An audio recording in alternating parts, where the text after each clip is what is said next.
Bonsoir, merci de m'avoir invité. Et je m'excuse d'avance si vous savez peut-être que avec l'oreille plus fin de vous comprendre que j'ai un accent que c'est pas complètement français. Du coup, si vous notez quelque chose que vous ne comprenez pas, vous m'excusez, je peux chercher de le réexpliquer en des autres langues. Et du coup, comme vous voyez dans le titre, les forêts animales marines, marketing scientifique ou véritable écologie. Clairement, c'est une question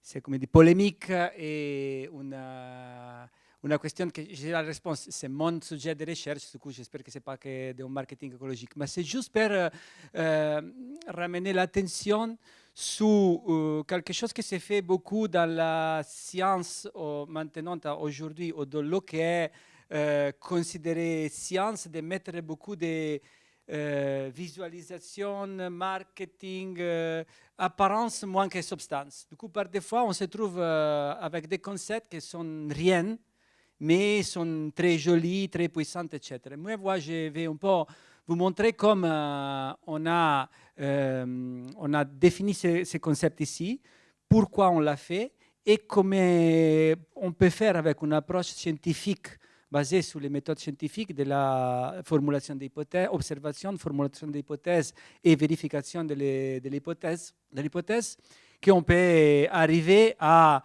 rendre un concept de communication ou un peu sexy, attrayant, un véritable concept scientifique. Alors, on part, enfin, c'est apparent oxymore écologique, parce qu'on parle des forêts, mais des animaux. Et normalement, la perception est qu'une forêt, c'est une forêt, il y a son végétaux, et l'animal, c'est un animal, il ne fait pas de forêt.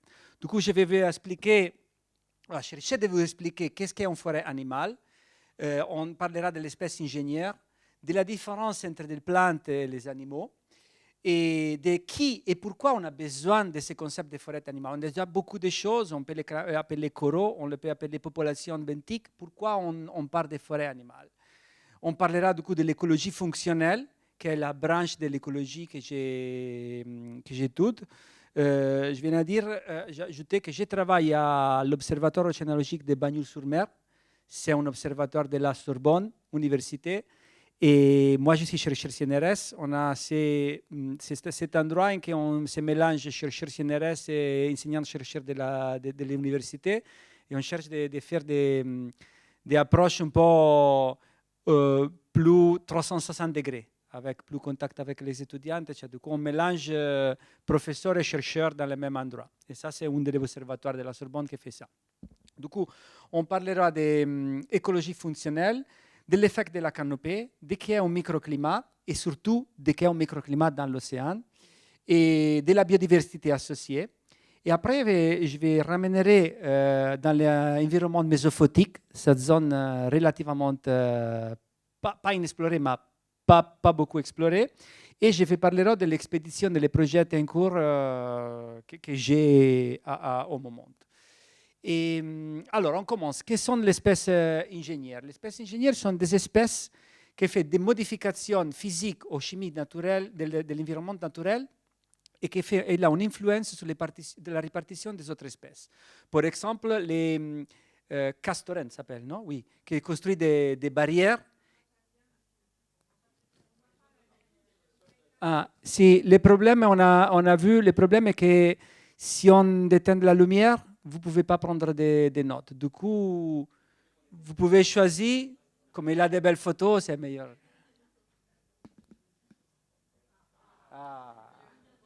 Vous verrez des belles photos. Alors, comme je disais, des animaux qui construisent, modifient l'environnement naturel et changent de conditions. Changent des conditions de courant, d'humidité ici. Et les arbres aussi sont des espèces ingénieures parce qu'ils modifient l'environnement.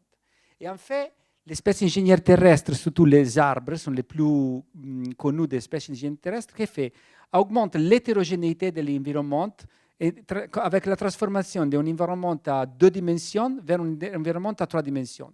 On voit de l'herbe, des bush et une forêt. il a une complexité structurale qui augmente avec l'ajout des arbres, et du coup, c'est des structures tridimensionnelles complexes. Dans l'environnement marin, la même chose se fait pour les coraux.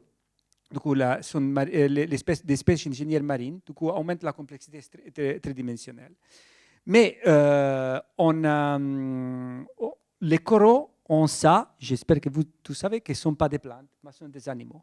Quelle est la différence entre plantes et animaux? Si on était en école, je faisais les questions. Je disais, qui est que ça la différence entre plantes et animaux? Non, pratiquement vous savez tout. Les plantes sont autotrophes, ils font de la photosynthèse, et les animaux sont hétérotrophes, ils doivent manger. Pratiquement d'un point de vue de la biogéochimie, les végétales transforment la matière inorganique en matière organique, et les animaux transforment la matière organique en matière inorganique. Du coup, on a parlé les coraux sont animaux.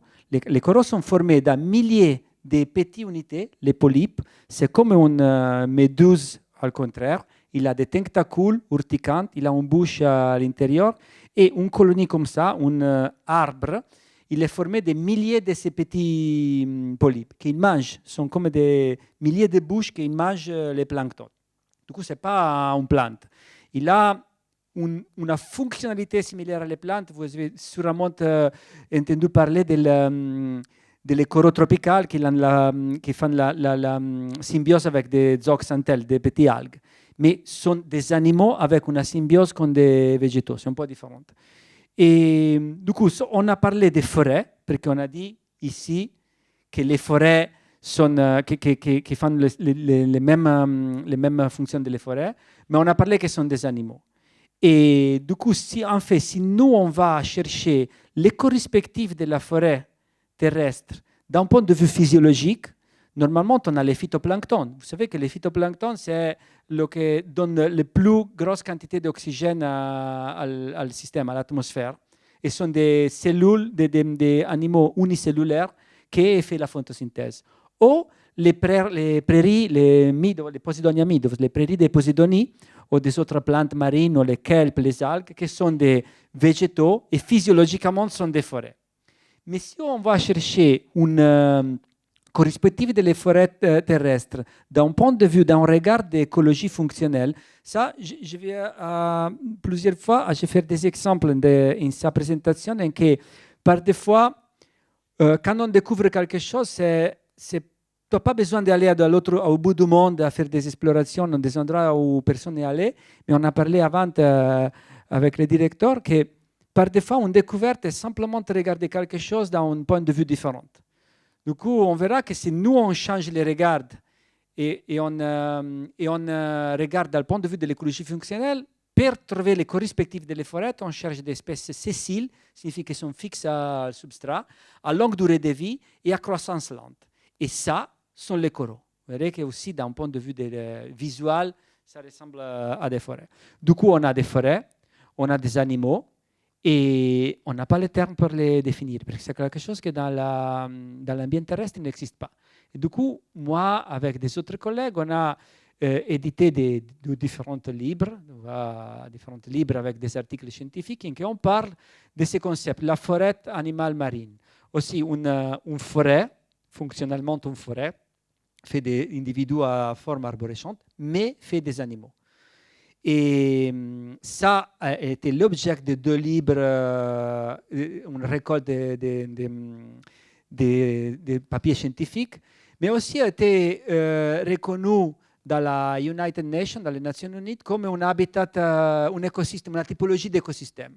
Du coup, il a été reconnu. Ma question maintenant est que pourquoi ça sert de parler des forêts animales? Parce qu'on a ici, on a des coraux. Je pourrais parler des habitats coralliens ou populations de coraux, populations de gorgones.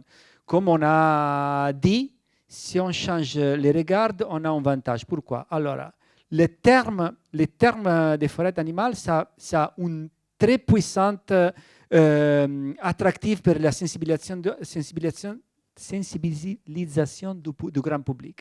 Imagine l'effet d'un chalutage sur les fonds marins. Si moi j'explique à la citoyenne que l'échalotage fait un dommage à une population d'espèces benthiques suspensivores, ça ne change rien. Si moi je fais l'exemple qui est comme faire un filet géant sous une forêt qui détruit la forêt et tous les animaux qui vivent dedans, il a immédiatement une pile, une compréhension et une empathisation pour le grand public. Parce que normalement, les problèmes qu'on a sur l'écosystème marin, que l'eau qu'on ne voit pas, c'est pas trop intéressant, c'est pas trop senti. Mais il n'a pas beaucoup d'empathie. Mais si nous, on prend de l'analogie de la forêt, c'est immédiatement compréhensible pourquoi il faut arrêter les chalutages. Il n'y a pas de doute. Personne, si moi je te propose de faire un chalutage sur une forêt terrestre, personne ne va dire que c'est peut conserver. Et du coup, c'est un terme qui a une puissance communicative. Mais ma question est que je vais aller plus loin. Ça s'appelle, il a des puissances communicatives. J'ai la possibilité de véhiculer ma recherche, mais je vais comprendre, je vais vous expliquer pourquoi aussi d'un point de vue scientifique, ça c'est utile.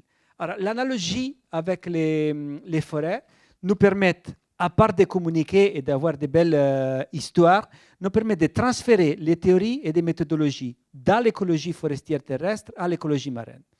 Comme disait Newton, on monte sous les épaules des géantes. Du coup, on a beaucoup de choses déjà développées en écologie terrestre qui ne sont pas appliquées à l'écologie marine parce qu'on ne voit pas les similitudes. Mais si nous, on travaille sur la similitude, on découvre beaucoup de choses. Par exemple, tout le monde sache qu'avec les arbres, on utilise les anneaux de croissance pour mesurer l'âge. Et le même on fait avec le coraux. Ça s'appelle sclérochronologie, au lieu de dendrochronologie. La forme, la morphologie, c'est très évidente. Les coraux ont des formes arborescentes qui ont les mêmes règles de croissance des arbres. Des outils statistiques, par exemple la statistique de la Nearest Neighbor Distance, sont des outils statistiques développés par les arbres qu'on applique tout court sur les coraux. La reproduction et la dispersion, c'est ça autre strate très commune. Les plantes se dispersent avec la libération des pollens ou des semilles, et les coraux, l'émission des larves qui sont transportées par la courante.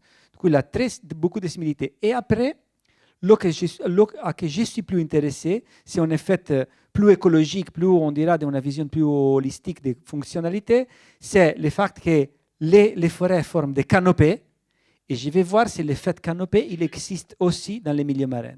Parce que si l'effet canopée il existe dans les milieux marins, j'ai démontré que la forêt animale existe et est quantifiable. Et du coup, ce que j'ai fait, OK, les arbres, les forêts, ils forment des canopées. Et la canopée, nous, on sait bien qu'à l'intérieur de la canopée, dans une forêt, vous recherchez quoi? Vous recherchez une meilleure température pendant l'été, une plus haute humidité, il a des sombres, il a moins de lumière, il a une condition différente qui permet à des autres espèces de vivre dedans, de protection. Et aussi dans la forêt, quand nous on voit les données d'augmentation de la température due au changement climatique, si on refait les mêmes mesures dans des forêts, on a 2 degrés et moins. Du coup, la forêt est en train de former ce qu'on appelle un microclimat qui est différent et fait de buffer à les changements climatiques. Alors, ma idée est que si je peux démontrer que ça, l'effet canopée et du coup les microclimats existent dans une forêt marine, c'est vraiment une forêt. Et il existe, je le peux quantifier et associer à la structure de la forêt. Du coup, je vais expliquer après que je vais trouver une unité de conservation qui est basée sur la fonction. Alors, qu'est-ce que j'ai fait? Les microclimats, il faut les définir. Parce qu'on est, on est in un domaine en que, avant de mesurer les choses, c'est très excitant, c'est très stimulant pour un scientifique ça, parce que on va dans c'est les slogans, les mottos de CNRS, c'est dépasser les frontières. Du coup, on va sur quelque chose qui n'est pas encore connu. Du coup, avant de prendre les mesures, je dois décider qu'est-ce qu'il faut mesurer. Et ça, c'est vraiment excitant parce qu'on va à une discovering, la découverte. Du coup, on décide que la courante, je vais voir comment la canopée transforme la courante, la lumière et la matière organique et comme toutes ces transformations existent, comment affectent la biodiversité. Et la biodiversité, pour la mesurer dans l'eau, on a trouvé des méthodes, on applique des méthodes qui sont un peu différentes de le terrestre, parce qu'on a des conditions d'opérativité dans les milieux marins plus réduites. Et du coup, on utilise l'écoacoustique, les comptages des poissons, l'étude de l'épifaune et les ADN environnemental. Je vais expliquer toutes ces choses ici. Alors, pour faire ça, c'est autre partie jolie de mon travail que j'ai choisi d'être un expert de coraux parce que pour aller travailler, je vais dans des endroits type Canary, US Virgin Islands. Non? Déjà que j'ai choisi quelque chose, je dis, les coraux, du coup, je tombe toujours bien parce que quand je vais dans quelque part. Du coup, je vais voir aussi comme on choisit. Ça, c'est une étude qu'après, vous verrez à la finale, une expédition qu'on fait autour du monde. Je cherche de définir ces concepts écologiques à grande échelle et je cherche de les prouver, faire un proof of concept in différents endroits ou à différentes conditions pour généraliser ces concepts de forêt. Du coup, pour la définition des microclimats, avec toujours des différents collaborateurs, des collègues espagnols et la California State University de Californie, on travaille à Virgin Island et à les Canary Islands, pas mal. Alors, l'effet canopée sur la corrente. Nous, on va mesurer les microclimats, on va définir les microclimats. On sache que dans la forêt, il y a moins de ventes. Mais dans les milieux marins, il n'y a pas de vent. Du coup, il faut qu'on trouve quelque chose qui est correspectif. On a une bonne, ici c'est l'exemple, on a une bonne théorie déjà développée sur l'effet des canopées, des obstacles, on dira, des arbres, sous les vents. Du coup, toute la physique, la dynamique des fluides s'est déjà développée pour comprendre quel est l'effet d'une forêt des arbres sous les ventes. Et alors, ça suffit de transformer les ventes avec la courante et chercher d'appliquer les mêmes règles, avec des différences, clairement. Moi, j'ai fait l'exemple de beaucoup des analogies en sachant qu'on part toujours de systèmes différents. Du coup, par exemple, au final, je vais voir si quelqu'un me le va demander, mais on a une pointe très différente entre les forêts animales et les forêts terrestres, mais on le verra si quelqu'un le note. Alors, qu'est-ce qu'on fait? On veut voir si une forêt de coraux modifie la courante. Du coup, on sache que la théorie nous dit que la courante, ça c'est la profondeur, ça c'est les fonds marins, ça c'est la profondeur, ça c'est la surface, et ça c'est la vitesse des courantes. On a des systèmes pour mesurer la vitesse des courantes à des intervalles de 3 cm. On a des Doppler Current Profilers, sont des instruments très pointus.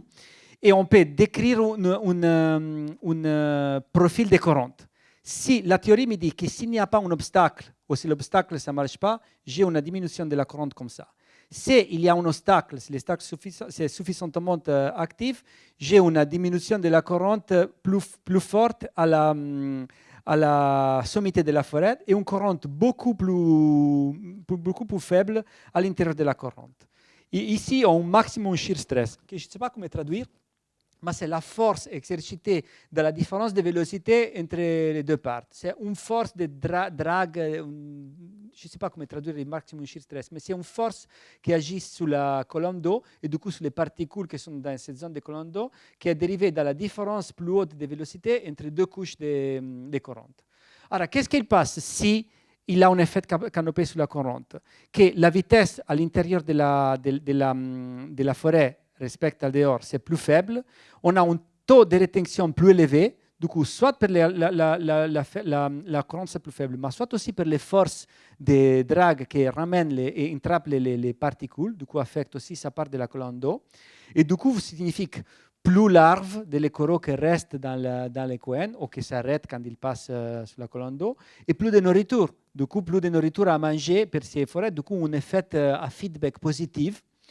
Et un refuge pour les petits organismes. Ce qui signifie qu'ici, il y a une courante plus faible, signifie que des espèces en forme juvénile ou d'espèces plus petites peuvent trouver des conditions de courante favorables et du coup avoir repère et vivre ici. Et signifie aussi que si on perd ces systèmes ici, on perd aussi l'espèce qui vit dedans, qui cherche ces conditions particulières. Et alors, ça, c'est un des premiers résultats. Pour moi, ça, c'est la chose plus fantastique de la dernière des années. Je sais que c'est un peu un geek, un nerd, mais ça, c'est le profil des courants. Ça sont les résultats de les vitesses des courants. On a la vélocité des courants et la distance dans les fonds marins. On ne voit pas en forêt, du coup, on ne la voit pas visuellement, mais on la peut voir sur les données. Ça, c'est la vitesse des courants en présence d'une forêt d'une densité forte. Et ça, c'est la vitesse des courants en absence ou en présence d'une forêt à basse densité. Qu'est-ce que signifie? Signifie que la forêt, dans ce point de vue ici, c'est visible aussi, c'est invisible. Du coup, on peut rendre visible l'invisible. Moi, je sais qu'il est en forêt aussi si je ne la vois pas. Et ça, c'est fantastique. Et je le vois dans les données. Et en plus, je sais qu'il n'y a pas forêt avant d'une certaine densité. Qu'est-ce que signifie? On retourne à l'unité de conservation minimale. Si je protège cette espèce ici, ça est un black coral. Si je protège cette espèce ici, mais on a une densité et une structure de population qui n'est pas suffisante pour faire ces effets ici, je n'ai pas protégé la fonction, j'ai protégé l'espèce. Mais moi, je veux proposer le passage de la protection de la fonction plus que l'espèce. Dans le domaine terrestre, vous n'avez jamais écouté parler de la protection d'un arbre. Mais vous protégez la forêt, parce que tout le monde sache que la forêt a une fonction sur l'écosystème. Dans les milieux marins, on n'est pas encore comme ça. On est à protéger les corals rouges, la gorgone blanche. Mais si je protège 3 gorgones, j'ai protégé l'espèce, mais je ne protège pas la fonction. Du coup, moi, je vais passer à proposer une conservation basée comme une unité minimale de conservation basée sur la fonction plutôt que sur l'espèce. Et ça, on a une des fonctions. La lumière, qu'est-ce qui passe? Nous, on sache que dans la forêt, il y a plus de sombre. Et on veut voir si ça passe aussi dans les forêts animales. Mais en fait, ça, on est la distance de les colonies. On a mis des capteurs de lumière à différentes distances dans les colonies de coraux dans la forêt. Et à fur et à mesure qu'on s'éloigne dans la forêt, la lumière, c'est plus fort. Du coup, on a un effet sombre à l'intérieur de la forêt. Ça sont les premiers résultats. Il faut les ramener à l'échelle. Ça, c'est sous la single colonie. Du coup, nous, on sait qu'un arbre de gorgone fait la sombre. Maintenant, on est en train d'étudier l'effet de toute la forêt sur ce qui s'appelle les sunflex. C'est les rayons de lumière. Vous savez que dans la forêt, vous avez peut-être la même quantité de lumière, mais qu'il arrive de façon alternée par le mouvement des arbres. Et les mêmes, ça semble dans les forêts des gorgones, parce que les gorgones et les coraux noirs sont flexibles. Du coup, le mouvement de la courante génère les mêmes sunflex qu'on a dans les forêts. Du coup, autre similarité évidente qui ramène à la schématique ici de les fonctions écologiques d'une forêt. Ça, c'est autre fonction écologique. Et après, la sédimentation. Ça, c'est quelque chose qui est la plus difficile, parce que dans la forêt terrestre, on sache qu'il y a plus humidité, une température différente. Or, c'est difficile de penser que dans la mer, on peut trouver une différence de température importante, parce que l'eau, il transporte plus efficacement la température. Donc, c'est difficile de penser qu'il a une protection de la température, un effet sur la température. Et aussi, l'humidité, clairement, c'est tout la même. Mais il faut penser à des caractéristiques de l'environnement marin. Et c'est pour ça aussi que cette étude, c'est très interdisciplinaire. On travaille avec des hydrologistes, des ingénieurs, des chimistes, etc. Du coup, qu'est-ce qu'il y a dedans qui peut être différent ici? La sédimentation et la matière organique. Du coup, la sédimentation, je pensais que peut-être le correspectif de la pluie. Du coup, la canopée protège de quelque chose qui arrive dans nous. Et dans la mer, on n'a pas la pluie, mais on a une continue sédimentation des particules qui viennent de la surface. Du coup, l'hypothèse era que dans une forêt bien structurée, on a moins de sédimentation. Et aussi que la sédimentation, la matière organique, la sédimentation est de qualité différente. Et du coup, on va tester ça et on découvre qu'en effet, c'est le contraire. Nous, on met des sediment traps, des petites trappes de tubes qui restent une semaine à l'extérieur de la forêt à la même temps. Ces trappes récollectent la sédimentation qui tombe sous les fonds. Et au final, on découvre que dans la forêt, on a plus sédimentation, plus quantité de sédimentation que dehors de la forêt, mais de qualités différentes. C'est beaucoup plus de matière organique que respecte à la matière inorganique. Tu vois qu'à part de la quantité différente, aussi la composition c'est différente. Du coup, on a trouvé quelque chose d'inespéré, mais normal, c'est cool, parce que sinon, si on trouve toujours le que on se trouve, on s'ennuie.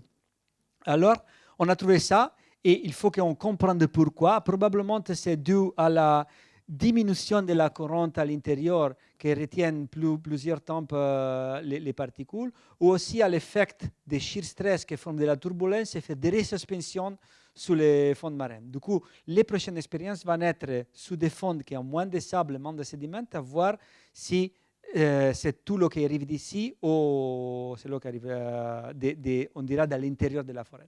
En plus, on a dit que c'est une forêt animale et comme des animaux, il produit des déchets qui appartiennent des matières organiques. Et du coup, peut-être que sa matière organique vient dans les mêmes déchets des animaux. Chose que les plantes, il n'y a pas, il ne fait pas de déchets. Du coup, ça, on a trouvé quelque chose de différent qu'on a attendu.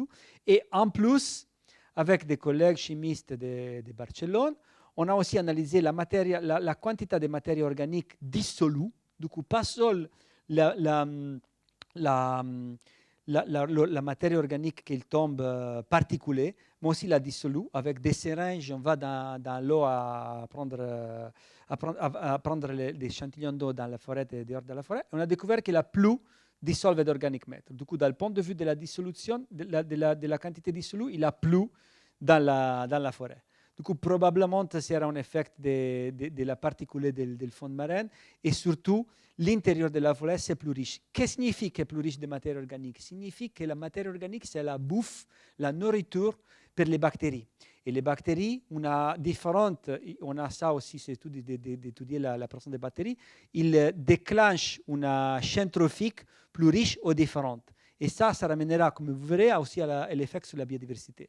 Du coup, les conditions biogéochimie à l'intérieur de la forêt sont différentes. Si une bactérie, un certain type de bactérie, je préfère aller dans la forêt pour chercher les matières organiques que c'est ma nourriture. Et les mêmes, comme on se fait manquer rien, on va aussi à les Virgin Islands, dans les Caraïbes, et viennent les mêmes résultats. Du coup, ce sont des résultats confirmés sur des systèmes complètement différents. Ici, on est à l'île Canaries avec des grandes forêts. Après, je vais vous faire une jolie vidéo. Des forêts de coraux noirs. Et ici, on a des forêts de gorgones superficielles aux Caraïbes. Même résultat, du coup, confirmé deux fois. Et ora, on parle de biodiversité et on repart. On reste un petit peu à Virgin Island et à Canary Island, mais on va aussi à Cinque Terre, chez moi. Le parc marin de Cinque Terre, je ne sais pas si vous connaissez ces fameuses Cinque Terre, là, un parc marin en qui on initie une collaboration pour faire quoi? On part de la supposition, de l'hypothèse que la forêt est un biodiversity hotspot, un hotspot de biodiversité. Il y a plus des animaux dedans. Ça, on le sache dans la forêt terrestre. Du coup, on veut voir si les mêmes c'est valide pour la forêt animale marine. Et pour faire ça, il faut compter les animaux qui vivent dans la forêt.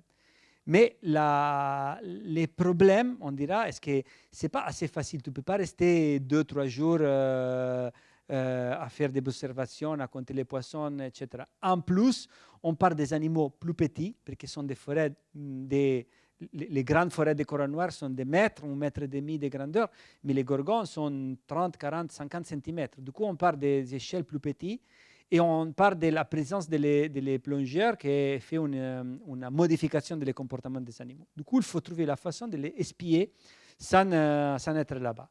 Et pour faire ça, pourquoi è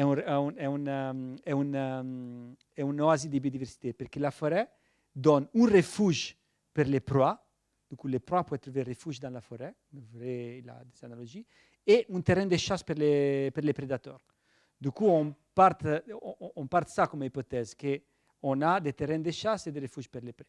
Et alors, comment on fait à compter les animaux? Nous, on sait, pour évaluer la biodiversité, que quand il a beaucoup d'animaux, il a beaucoup de sons. Ce qu'il avait dit, le commandant Cousteau, de le monde du silence par la mer, maintenant, c'est bien démontré que ce n'est pas comme ça. Tout le monde sache que quand vous allez dans une forêt tropicale ou forêt méditerranéenne, il a beaucoup de bruit. Il a des oiseaux, dans les tropicales, il a des singes qui font bruit, il a des grenouilles, des amphibiennes, des insectes. Du coup, si vous n'êtes jamais dans une forêt tropicale, pour la nuit, c'est un bruit absordant. Et sur la base de ça, on va chercher des compter qu'il a dedans sur la base de ces bruits. Et ça vient avec l'écoacoustique, la mesuration des paysages sonores. Ça, c'est une technique très avancée. Ce n'est pas la bioacoustique. La bioacoustique, c'est reconnaître les animaux par son son. Dans les milieux marins, on a quelques exemples de poissons qu'on reconnaît qui font les bruits, mais la majorité des bruits, c'est donné par beaucoup de petits crustacés, petits invertébrés, les crevettes pistolettes ou beaucoup de crustacés qui font des micro-bruits. Si vous pensez à l'été, quand vous mettez la tête dans l'eau, vous écoutez ces crac, crac, crac, crac, crac. Tout le monde, par des fois, pense que c'est le bruit de la sable, le bruit des petites pierres. Non, ça sont les crevettes pistolets ou les invertébrés qui font ces bruits continus, comme les cigales dans la forêt méditerranéenne d'été. Exactement les mêmes. Alors, qu'est-ce qu'on fait? On utilise un système d'hydrophones tridimensionnel. On met 4 hydrophones qui peuvent mesurer les sons dans un endroit spatialement explicite, du coup, sur un endroit précis. Et on les met en différents types de forêts de gorgones. Et ça, c'est ce qui sort. On a les numéros de densité. On fait des quadrats de 1 mètre par 1 mètre. Dans les quadrats, on mesure les numéros de sons qui viennent de ces quadrats et on mesure la densité et la taille des gorgones. Alors, on voit que le bleu signifie que l'eau, du coup, ça, c'est une paroi vide. Il n'y a pas beaucoup de sons, il a quelque chose, évidemment, il a des animaux qui vivent dans la forêt. Mais quand la densité c'est beaucoup plus haute, on a beaucoup plus de sons. Du coup, on a une belle relation. Ce n'est pas encore ce que je veux, parce que j'aimerais trouver une courbe qui se stoppe, mais c'est difficile de trouver maintenant des forêts, des gorgones très denses pour les mortalités qu'on a vues. Il faut aller beaucoup plus en profondeur. Du coup, ça, c'est un cours d'études, on ne trouve pas trop de densité. Mais on voit que si on augmente la densité et la structure de la forêt, on n'a plus des animaux. Ça, c'est autre pas vers la protection de la fonction. Si moi, dans un management, je vais protéger une certaine valeur de biodiversité, j'ai choisi sur un graphe comme ça la densité des gorgones que je vais protéger. Sur la base de ce que je vais protéger, pas la densité des gorgones en soi-même, mais le numéro des animaux qui vivent dedans. Et ça a été c'est encore objet des études, mais c'est très lent et très cher de faire ça. Après, l'évaluation de la biodiversité va aussi pour le comptage des poissons. On peut compter les poissons. On peut faire des transects au long de la forêt, dehors de la forêt, pour compter les poissons. C'est un peu plus long et un peu plus moins précis, mais on a déjà des résultats qui se montrent. Ça, c'est des graphes difficiles, mais pour expliquer, on a une composition de la communauté des poissons qui, dans la forêt, c'est différent. Qu'est-ce que signifie? Ce n'est pas forcément qu'il y a plus de poissons, on verra qu'il y a aussi beaucoup de poissons, mais ce sont poissons différents, ce sont des espèces différentes. Du coup, l'existence de la forêt augmente la biodiversité parce qu'elle me donne la présence des autres espèces. Si j'enlève sa forêt ici, je perds la biodiversité associée, qui sont des espèces peut-être pas trop plus nombreuses, mais différentes, et qui font des choses différentes. En fait, ça, on l'a fait à les Canaries. Après, on avait envie de soleil, on retourne à les Virgin Islands, dans les Caraïbes, parce que je ne fais pas manquer un Caraïbe toutes les années. Et on voit que les feeding rates, donc les comportements des poissons et son numéro sont plus hauts dans la forêt. Qu'est-ce que signifie? Que je vais compter les poissons, ça se peut faire parce que c'est fait en un endroit superficiel, on peut rester plusieurs heures dans l'eau, donc on peut compter. On compte combien l'abondance des poissons dans la forêt, c'est toujours plus haute que dans la... Ça sont 3 différents endroits, 3 différentes forêts. Il faut toujours faire les mesures et les tests d'hypothèse sur différentes réplications. Du coup, c'est toujours plus grande à part ici, in East Tide, mais ça parce que c'est une forêt un peu moche, il n'y a pas beaucoup de coraux. Et c'est plus grande l'abondance des poissons et c'est plus actif. Du coup, à part d'être plus, il a plus de comportement de manger. Il a plus souvent à manger. Du coup, il a, comme on dit, non, il a un terrain de chasse et une protection pour des espèces. Et une chose très nouveau, c'est aussi qu'on s'est demandé, ça c'est, je l'ai pensé quand des jeunes, je lis des livres d'entomologistes ou des étudiants de la forêt tropicale. Je me souviens qu'ils vont dans les arbres, ils couvrent des arbres géants avec des nylons, ils mettent des poisons et toutes les espèces qu'ils trouvent en bas, qui meurent, les récoltes pour évaluer la biodiversité liée à la forêt. Bien, comment on fait, nous, dans l'eau? On a construit un aspirateur ça marche avec une bouteille de plongée. Il fait de l'air et l'aspire. Et on passe ces aspirateurs sous les branches des coraux et on aspire toutes les espèces qui vivent dedans. C'est quelque chose qui a été presque jamais fait. Et en fait, à la première fois qu'on va faire, on a trouvé de nouvelles espèces, mais aussi un nouvel genre. Du coup, c'est quelque chose qu'il a jamais. Il a beaucoup de petits animaux qui sont fixés, qui vivent sous les arbres de la forêt. Mais parce que ça, si la forêt c'est plus dense, l'abondance c'est plus haute. Du coup, il a un effet que si la forêt est dense et est bien structurée, sur un arbre solitaire, sur un coral solitaire, il a moins de coraux que sur un coral de la même taille, mais dans un système de forêt. Du coup, la forêt va être là que, en physique, se définit un système complexe. Signifie que ce n'est pas difficile, mais complexe signifie que des propriétés émergentes. Signifie que la propriété des systèmes, ce n'est pas la somme des propriétés des éléments. Et la forêt va être ça. Parce que si j'ai des caractéristiques d'un coral, si je vais calculer et si je vais savoir quelles sont les propriétés de la forêt, ne sont pas la somme de l'eau que je mesure singulièrement, mais c'est quelque chose en plus qui forme le système forestier. Et du coup, le système a à voir au-delà de l'espèce qui le compose. Et au fin, on va faire l'évaluation de la biodiversité avec le DNA environnemental. Quand les animaux ils bougent, ça c'est un avantage qu'on a dans l'eau, parce que dans le terrestre c'est un peu plus difficile. Mais dans l'eau, les animaux qui passent, qui restent en un endroit, ils perdent des petits morceaux de peau, des parties de son corps, des cellules. Ces cellules restent dans l'eau. Et nous, on a ce qu'on appelait un robot. Ça, c'est ce que c'est marketing. C'est une pompe. Mais on l'appelle robot pour faire un peu, tous ces documentaires, on dit qu'un robot. C'est une pompe qui pompe une quantité d'eau pour un temps établi et la met dans un filtre. C'est comme, qui de vous, la frieuse à air? C'est un four à ventiler. Mais quand on l'appelait frieuse à l'air, tout le monde se l'achetait. Mais c'est un four avec la ventilation. Ça, c'est le robot collecteur de DNA. C'est une pompe qu'on met dans l'eau et on prend de l'air. Mais quand on doit faire un peu de présentation, on a le robot. Et du coup, reste dans les DNA et les bactéries restent dans un filtre. Après, sont analysés et on cherche de comprendre qui a passé dans la forêt pendant les périodes qu'on a maintenu la pompe. Mais aussi pendant toute la journée, parce que c'est un morceau des parts des animaux que ça reste. Et du coup, on va à mesurer la biodiversité. On utilise une approche multiparamétrique, transdisciplinaire pour comprendre la biodiversité de la forêt, parce qu'il est difficile. Et maintenant, je vous parle de l'environnement mésophotique. Parce que toutes ces forêts animales, il n'y a pas beaucoup d'espace. Dans les milieux tropicaux, il y a les gorgones, les Caraïbes, qui ont d'espace. Mais normalement, où il y a la lumière, les forêts sont végétales. Les kelps, ça s'appelle kelp en français, non? Les algues laminaires, okay?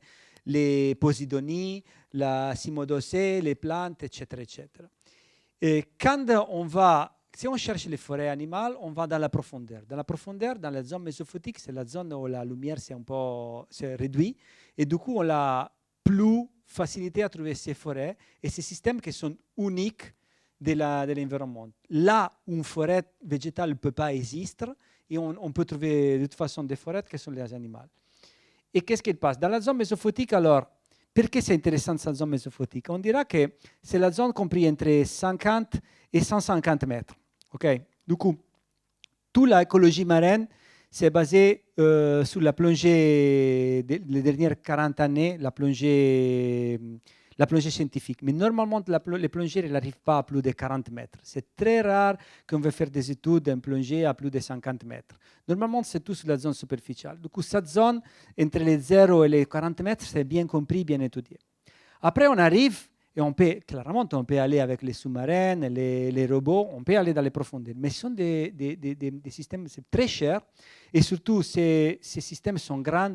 Il a besoin de bateaux qui gèrent un sous-marin et les grands. Il ne peut pas rester trop proche de la côte. Et du coup, il va sur profondeur qui sont 2000, 3000 mètres, 500 mètres. Il reste une part entre les 40, 50 et les 150 qui est relativement inexplorée. Et grâce à les nouvelles technologies, il a, si tu veux dire, les caractéristiques que la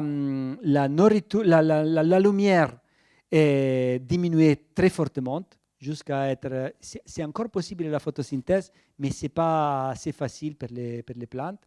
Il a les nutriments qui augmentent et la température qui reste faible. Et on verra au final pourquoi c'est important ça sur le rôle de refuge de cette zone. Donc, pour aller dans cette zone ici, on utilise ce qu'on appelle les recycleurs. Vous connaissez la plongée en recycleur, peut-être que quelqu'un l'a déjà connu. Ce sont des systèmes de plongée autonomes en que l'air, les gaz qu'on respire, il est réutilisé. Du coup, on ne produit pas des boules, mais on respire les gaz et on le nettoie, on le clean dans de la chaux qui retient l'acide carbonique. Et du coup, on peut réutiliser les mêmes gaz. Du coup, avec ces systèmes, on peut rester beaucoup plus de temps, on a beaucoup plus d'autonomie. Après, on respire des gaz, on ne respire pas l'air, mais on respire des mélanges de gaz qui nous permettent d'aller plus profond. Et avec ces systèmes, on peut plonger entre les 50 et les 200 mètres et faire l'activité de recherche qui era impensable une dizaine d'années derrière. Et je veux dire que la France, c'est au top du monde pour ça. Moi, je suis été cet été invité à parler à la conférence de la plongée scientifique européenne, non, era mondiale, le congrès mondial de la plongée scientifique. Et j'ai pensé que je vais là-bas, j'ai présenté des travaux qu'on fait avec les recyclages, j'ai pensé que je vais là-bas et trouve beaucoup de collègues qui font la même chose. Je vais promettre que tout le monde a resté avec les regards comme ça, à mirer pour ce qu'on reste à faire en France, grâce à la culture qu'il a de la plongée scientifique, de la plongée encadrée.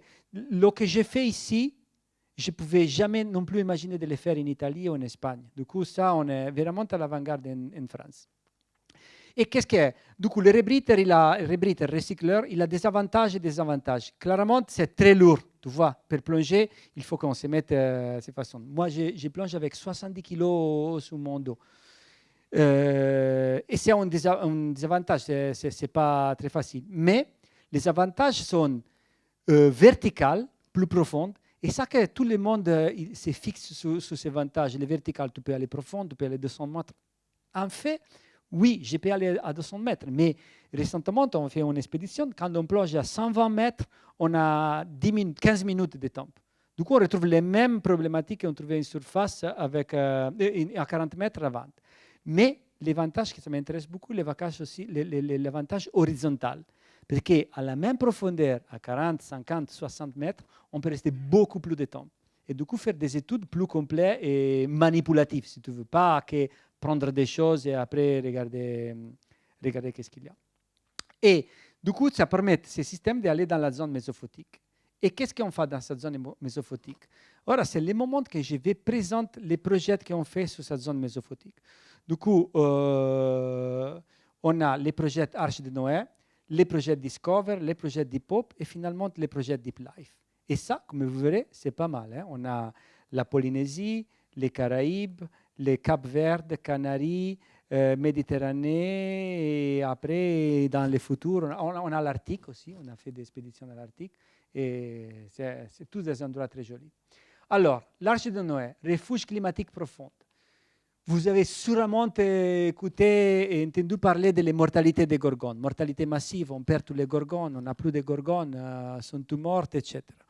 Ça, parce que normalement, les scientifiques ne regardent pas plus à des 40 mètres. Et parce que les données, plusieurs fois, viennent de la science citoyenne.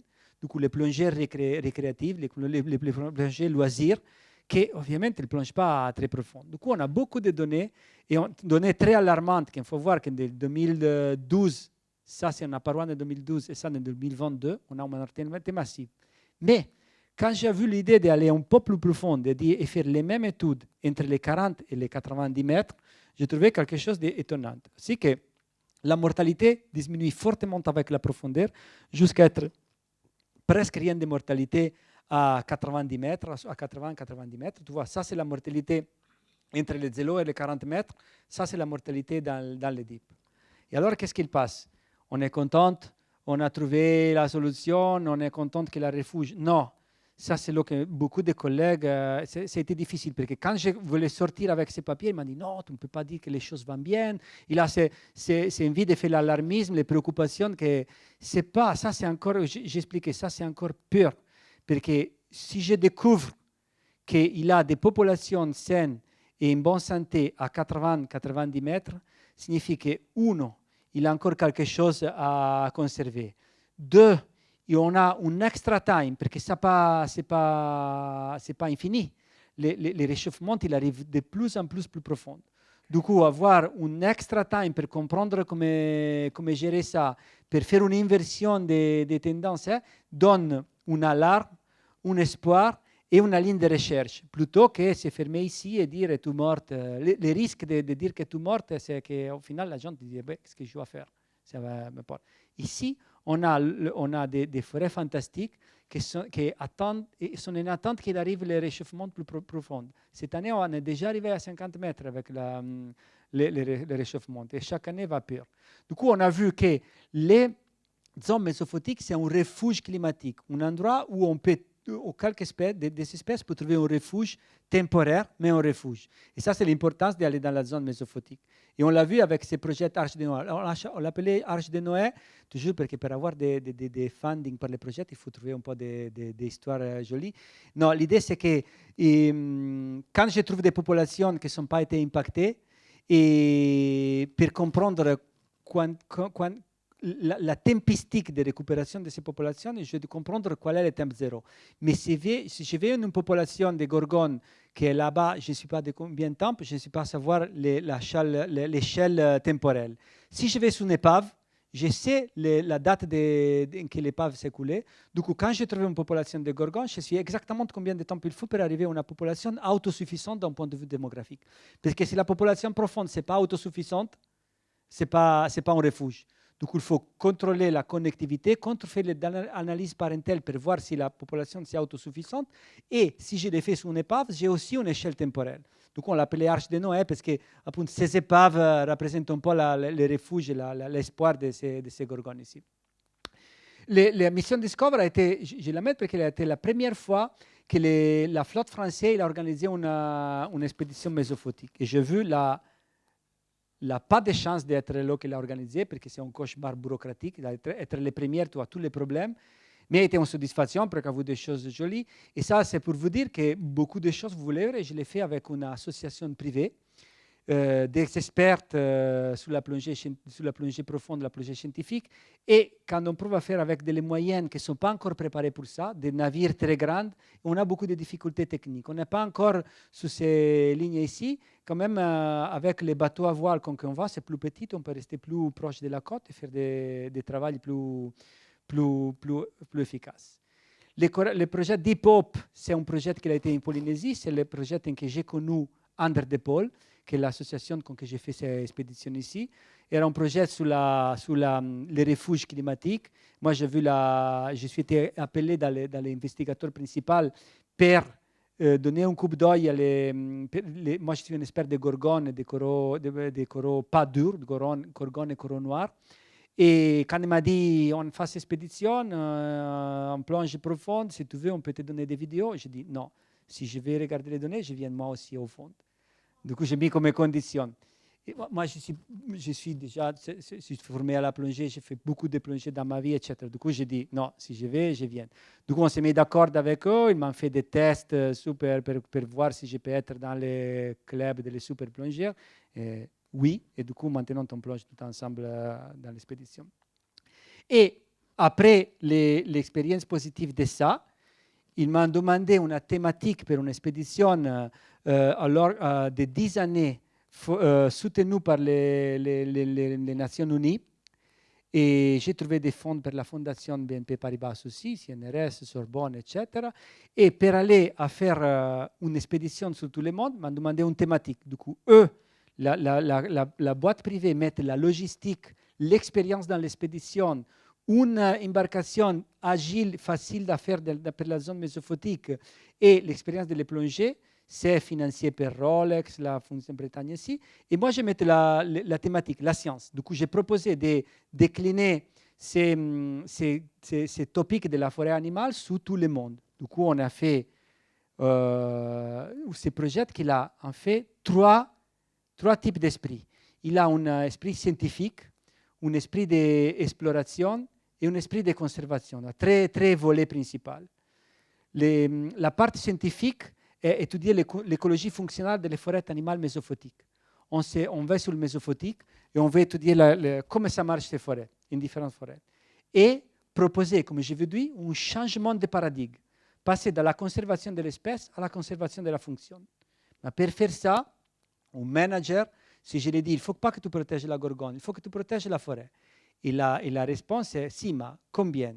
Et du coup, en fait, moi, autre chose, c'est qu'avec tout cet étude ici, on va chercher à répondre à la question apparemment simple et triviale, mais combien d'arbres il faut pour faire une forêt? Beaucoup. 3300. La réponse est dans la fonctionnalité. Du coup, si les managers me demandent la quantité que je dois protéger, moi, je trouve la quantité minime pour avoir les services et les fonctions que je vais quantifier. Du coup, c'est pour ça que j'ai besoin que ce n'est pas un concept de communication joli, mais c'est un concept quantifiable, scientifique et paragonable. Parce qu'après, il faut donner des numéros, il faut donner des objectifs de conservation. Du coup, on change de paradigme sur ça. D'un point de vue de la conservation, on veut faire la cartographie des forêts, du coup, savoir ils sont où, un suivi de l'état de santé et appunto, trouver l'unité minimale de conservation. Parce que quand j'ai passé le concept qu'il faut protéger la fonction, il faut trouver l'unité minimale de conservation. Et encore, une chose qu'on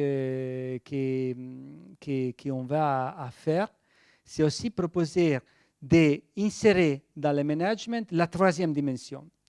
Le même concept d'aire marine protégée, c'est basé sur un concept de géométrie bidimensionnelle. Air, c'est une surface, il a deux dimensions. Mais dans la mer, clairement, c'est développé dans les milieux terrestres. Et ici, d'où l'analogie s'arrête et ça arrive la différence aussi, une des différences. Que dans la mer, on a trois dimensions. Par des fois, on prend la conservation sur une map et on tient compte que 20 mètres plus là-bas, j'ai une tombante avec une forêt mésophotique utile à protéger et je ne l'ai pas tenu en compte parce que je n'ai pas mis la 13e dimension de la conservation.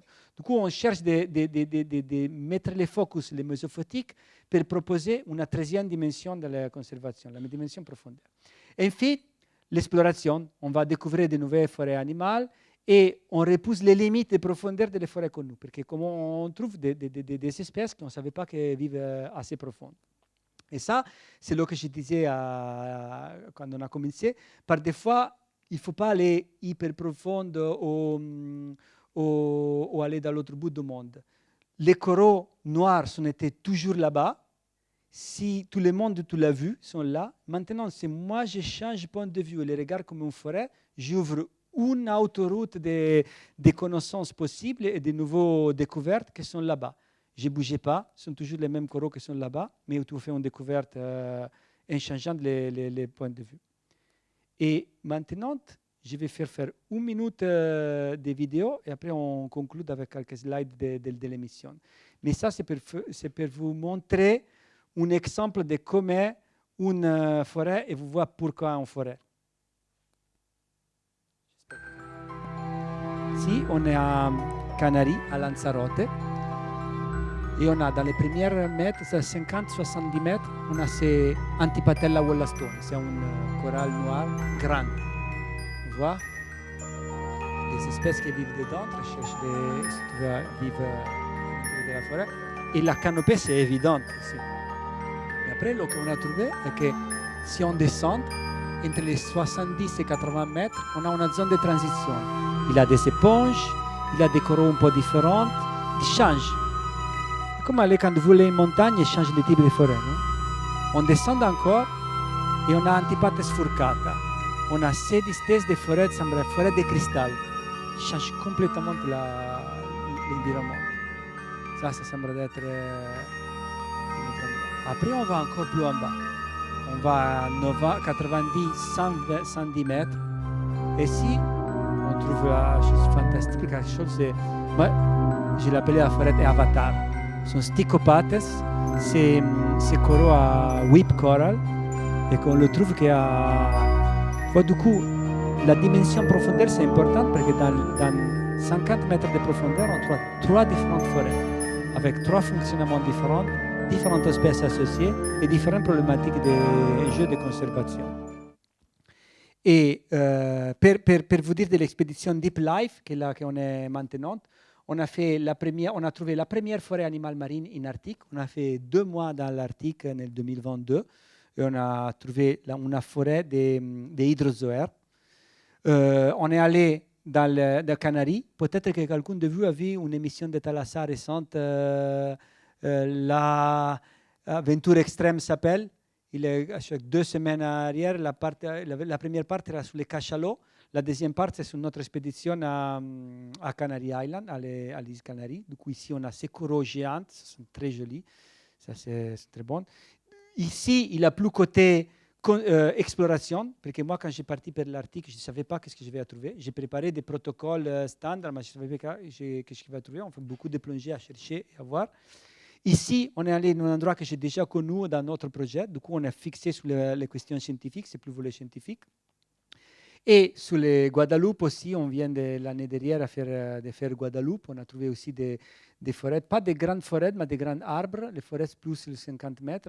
Ici, on a 120 mètres, il y a des arbres isolés. Et Méditerranée, on vient de venir maintenant, on a fait la Ciotat et la Grèce. On a surtout des gorgones rouges, gorgones jaunes et des fantastiques coraux noirs de l'espèce Antipatella supinata blanc qui sont très, très, très jolis et très fonctionnels comme forêt. Vraiment, là, sans doute, c'est une forêt pour la dimension. Alors, pour conclure, la question initiale era se existe la foresta animale marine ou c'est un argument de marketing écologique. J'espère qu'avec une approche scientifique, avec test d'hypothèse et réponse quantifiable, je vais convaincu qu'il a une réduction de courant, oui. Il a une atténuation de lumière, oui. Il a une différente sédimentation, oui, de qualité et de quantité. Tout ça à l'intérieur, oui, respecte à l'extérieur. Il a une biodiversité différente, oui. On l'a vu avec les paysages sonores. On a vu qu'il a des communautés de poissons différentes. On a vu que les poissons se comportent différemment et sont plus abondants dans la forêt. Et on a vu qu'il a l'épifaune qui change dans la forêt. Du coup, la réponse finale, je suis convaincu, est que la forêt animale marine, c'est un concept écologique que j'espère, ça c'est ma idée, c'est que dans les prochaines années, dans 10 ans, 15 ans, va être présent dans les livres d'écologie de l'école. C'est un concept que va utiliser pour communiquer, mais aussi pour faire de la science, pour utiliser des méthodes des collègues terrestres, je travaille avec des collègues terrestres, et pour proposer des points de vue sur la conservation, sur le management et sur la restauration, qui maintenant va beaucoup basé sur ces concepts ici. Et j'espère ne pas être trop long. Je vous remercie et si vous avez des questions,